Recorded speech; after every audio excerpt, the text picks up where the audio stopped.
નમસ્કાર દર્શક મિત્રો, હું છું એન્કર અર્પિતા પટેલ। દેશભરના તાજા અને સચોટ સમાચાર આપણી ભાષામાં જોવા માટે A1 અભિપ્રાય ન્યૂઝમાં આપનું હાર્દિક સ્વાગત છે।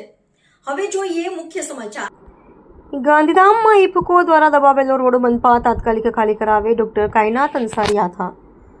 આમ આદમી પાર્ટીના પૂર્વ કચ્છ પ્રમુખ ડોક્ટર કાયનાત અંસારી આથા દ્વારા મહાનગરપાલિકાના ચીફ કમિશનરને આવેદનપત્ર પાઠવી જણાવ્યું છે કે ગાંધીધામના ટાગોર રોડ પર આવેલી ઇફકો ટાઉનશીપ ઉદયનગર દ્વારા ટાગોર રોડથી ઇફકો પાછળ આવેલી સોસાયટી ભટનગર, સપનાનગર અને જગજીવન નગરને જોડતા રોડ પર સંપૂર્ણ દબાણ કરી રોડને લોકો માટે બંધ કરી દેવામાં આવ્યો છે તેવી માહિતી જનતામાંથી મળી રહી છે।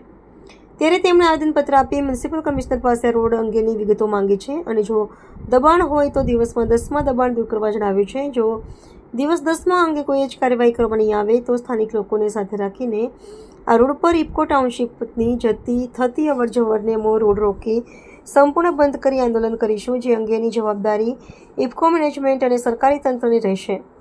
આવેદનપત્ર આપતી વખતે ડોક્ટર કાયનાત અંસારી આથાની સાથે દિગ્વિજયસિંહ જાડેજા, અમરદીપસિંહ જાડેજા, નિલેશ મહેતા, ચેતન મહેશ્વરી અને આમ આદમી પાર્ટીની ટીમ હાજર રહેતા। સ્ટોરી ભરત ઠાકોર, કચ્છ।